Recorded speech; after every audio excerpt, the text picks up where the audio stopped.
आप सभी बहनों को मेरा नमस्कार। जैसा कि प्रदेश में आंगनबाड़ी की भर्ती प्रक्रिया भी चल रही है और जनपदों में नियुक्ति पत्र भी वितरित कर दिए गए हैं और अब जो है ज्वाइनिंग भी शुरू हो चुकी है।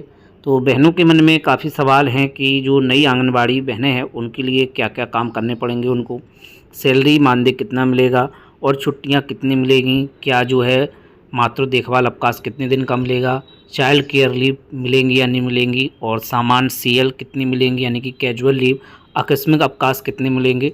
इन सब के बारे में पूरी अपडेट आप सभी को इस वीडियो में दी जाएगी कि आंगनवाड़ी भर्ती पर जो है कार्यकर्ती जब बन जाती हैं तब उसके बाद जॉब किस प्रकार से रहेगी, क्या कुछ करने होंगे, इसके बारे में कंप्लीट अपडेट आप सभी को इस वीडियो में दी जाएगी।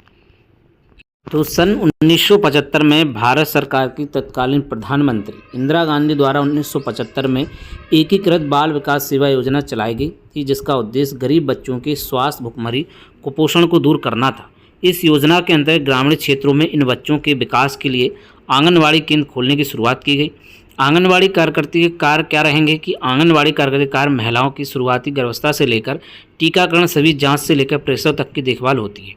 उसके बाद नवजात शिशु के सभी प्रकार के टीकाकरण, 3 वर्ष के बाद प्रारंभिक शिक्षा आंगनवाड़ी केंद्रों पर पूर्ण की जाती है। चूँकि नई शिक्षा नीति के तहत अब आंगनवाड़ी केंद्रों की प्रारंभिक शिक्षा को प्री प्राइमरी का दर्जा दिया जा चुका है, इसलिए अब निम्न व मध्यम वर्ग के लोगों को अपनी ननिहालों को प्ले स्कूलों में एडमिशन की आवश्यकता नहीं पड़ेगी। 3 वर्ष के बाद आंगनवाड़ी केंद्रों में ही पंजीकरण के बाद सीधे प्राथमिक विद्यालय में बच्चों को एडमिशन हो जाएगा। योजना की शुरुआत में आंगनवाड़ी कार्यकर्ता मुख्य कार्य रहेंगे स्वास्थ्य जांच, टीकाकरण, वृद्धि निगरानी, शाला पूर्व शिक्षा, संदर्भ सेवाएं और पूरक पोषाहार, यानी कि जो पोषाहार है वो वितरण का कार्यक्रम होगा। अब क्योंकि डायरेक्ट फेस के माध्यम से भी बंटना जो है शुरू हो रहा है, कुछ जनपदों में यह प्रक्रिया शुरू हो चुकी है, यानी कि फेस रिकॉग्निशन मेथड के तहत जो पोषाहार आ रहा है उसको बांटना है। साथ ही साथ जो आंगनवाड़ी कार्यकर्ती हैं उनको भविष्य में चुनाव के समय बीएलओ भी बनाया जाता है, तो बीएलओ भी बनाया जा सकता है। तो ये अन्य जो कार्य हैं, वहीं जो महिलाएं रहती हैं गांव की, उनकी गोद भराई के कार्यक्रम भी कराने होते हैं और पोषण ट्रैकर भरना होता है ऑनलाइन। कई सारी चीज़ें हैं जो अब डिजिटली रूप से होने लगी हैं, इसलिए उन कार्यों को भी आपको करना होगा। तो योजना के शुरुआती समय में आंगनवाड़ी के कार्य सीमित थे, जिसमें आंगनवाड़ी केंद्र में बच्चों की शिक्षा से लेकर बच्चों की गतिविधियों के विकास पर ध्यान दिया जाता था। आंगनवाड़ी केंद्र के बंद होने के बाद आंगनवाड़ियों द्वारा गृह भ्रमण महिलाओं को जागरूक करना जैसे उद्देश्य थे। धात्री महिलाओं को स्तनपान की जानकारी देने और परिवार नियोजन की जानकारी देने पर ज़्यादा जोर दिया जाता था। वर्तमान समय में आंगनवाड़ी कार्यों को बहुत ज़्यादा बढ़ा दिया गया है, तो अब कई सारे कार्य बढ़ा दिए गए हैं। बाल विकास विभाग के अतिरिक्त अन्य विभागों का राज्यों में कर्मचारी कमी की वजह से अधिकतर सर्वे जैसे जनगणना का कार्य है, जातिगत सर्वे का कार्य हो, निर्वाचन में बीएलओ का कारोबार हो, और भी ऐसे अन्य विभागीय कार्य हैं जो आंगनवाड़ी वर्करों से कराए जा रहे हैं, जिसकी वजह से इन आंगनवाड़ी केंद्रों का समय से न खुलने की वजह से शिक्षण कार्य में कमी आ रही है। तो बहुत से ऐसे कार्य हैं जो उनका जो मेन कार्य है उस कार्य के अलावा उनको दिए जा रहे हैं, चाहे वो चुनाव से संबंधित कार्य हो, जनगणना हो, ये सब कार्य भी जो है उनको दिए जा रहे हैं। तो अधिकतर लोगों का मानना है कि ये आंगनवाड़ी केंद्र मात्र दिखावा बनकर रह गए हैं, इससे आंगनवाड़ी वर्करों की छवि धूमिल हो गई है। अब आंगनवाड़ी केंद्र मात्र एक राशन की दुकान बनकर रह गए हैं, चूँकि अभी भी प्रदेश के आंगनवाड़ी केंद्रों पर प्री प्राइमरी के अंतर्गत शिक्षण कार्य शुरू नहीं किया जा सका है, जिसकी वजह से बच्चों की शिक्षा बुरा असर पड़ रहा है।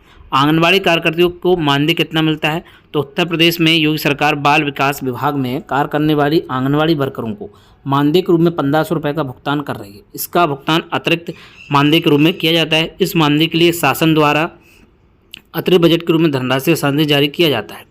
बाल विकास सेवा एवं पुष्टाहार विभाग में आंगनवाड़ी वर्कर एक मानदेय के आधार पर कार्य करती हैं। चूँकि सरकार की नियमावली के अनुसार आंगनवाड़ी एक अल्पकर्मी है, इसलिए सरकार आंगनवाड़ी वर्करों के कार्यों के लिए इनको एक वेतन न देकर एक सम्मान की दृष्टि से मेहनता के रूप में मानदेय देती है। वर्तमान केंद्र सरकार आज इन्हें मानदेय के रूप में 4500 रुपये की धनराशि मानदेय के रूप में अलग अलग राज्यों में केंद्र की तरह राज्य सरकार भी अपने बजट से आंगनवाड़ी वर्ग को अतिरिक्त मानदेय देती है, जिसमें कई राज्य इनको 5 से 8 हज़ार रुपये तक मानदेय दे रहे हैं, लेकिन उत्तर प्रदेश सरकार इन वर्करों को मात्र 1500 रुपये का भुगतान करती है। 4500 यानी कि 6000 रुपये मिलता है। आंगनवाड़ी कार्यकर्ता को कितनी मिलती है प्रोत्साहन राशि, तो योगी सरकार अब तक आंगनवाड़ी कार्यकर्ताओं के लिए अतिरिक्त मानदेय के रूप में 500 रुपये मामले से बढ़ोतरी की है। साथ ही सरकार 1500 रुपये प्रोत्साहन राशि दी जा रही है। इस 1500 रुपये प्रोत्साहन राशि के लिए कई मापदंड तय किए, इसकी वजह से प्रत्येक आंगनवाड़ी के लिए इन मापदंडों को 100% पूर्ण करना आसान नहीं है।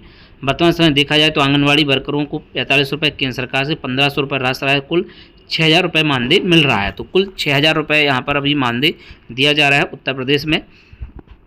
वहीं अदर बात करें तो यहाँ पर आरटीआई के थ्रू जो इन्फॉर्मेशन मांगी गई थी, तो यहाँ पर 180 दिन का leave paid absence provide on maternity with honorarium, यानी कि जो है 180 दिन का मातृत्व देखभाल अवकाश यानी मिलेगा। वहीं 20 डेज का एनुअल लीव पर ईयर, 20 जो है लीव आप ले सकते हैं। In case with the applicant is not satisfied with the information furnished above he may prefer any apply within 30 day, यानी कि जो है 180 दिन का जो है paid absence are provided on maternity with honorarium, वहीं 20 दिन का एनुअल लीव जो है दिया जाएगा। तो 180 दिन का मातृत्व अवकाश और 20 दिन की लीव भी यहाँ पर दी जाएगी। यहाँ पर आप देख सकते हैं। और आंगनबाड़ी कार्यकर्तियों को ईएल दे नहीं है किंतु एमएल सवेतन दे नहीं है। पूरे वर्ष में 20 दिन के सवेतन अवकाश किंतु एक बार में 10 तक दे है। भाई दूज, छठ, द्वितीया, करवा चौथ का अवकाश भी दे है।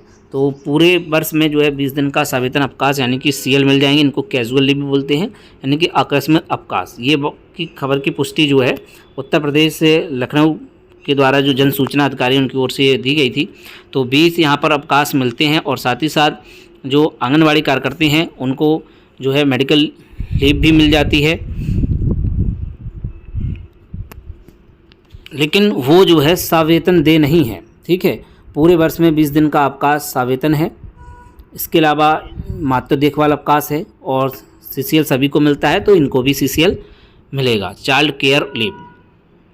आप देख सकते हैं ऐसी आंगनबाड़ी कार्यकर्ता सहायिकाओं जिनकी न्यूनतम 1 वर्ष की सेवा पूर्ण हो चुकी हो को सेवा काल में अधिकतम 2 बार व 2 बच्चों तक जिनमें कम से कम 3 वर्ष का अंतर हो परिवार सीमित रखने पर ही कुल 180 दिनों का मातृत्व अवकाश गर्भ धारण करने के 8 माह पूर्ण होने के पश्चात दे होगा। गर्भपात परिश्रम अवकाश ऐसी आंगनबाड़ी कार्यकर्ता सहायिकाओं जिनकी न्यूनतम 1 वर्ष की सेवा पूर्ण हो चुकी हो को सेवा काल में अधिकतम 1 बार कुल 45 दिनों तक गर्भपात काल प्रसव अवकाश दे होता है। अतः आपको निश्चित किया जाता है आंगनबाड़ी कार्यकर्ता सहायिकाओं के अनुसार अवकाश स्वीकृत किए जाए। उक्त अवकाश स्वीकृत किए जाने तो यह अवश्य सुनिश्चित कर लिया किसी भी दशा आंगन केंद्र पर लाभार्थियों दी जाने वाली सुविधाएं प्रभावित ना हो। कृपया अपरोक्त से आंगनबाड़ी कार्यकर्ता सहायिकाओं को अवगत कराना सुनिश्चित करें। तो ये आदेश जारी किया गया था और ये 2010 का आदेश है। तो इसमें जो है ये चीज़ें बताई गई थी और यही चीज़ें अभी भी चल रही हैं। अगर और भी कोई अपडेट इसमें आता है तो ज़रूर आपको अपडेट दी जाएगी।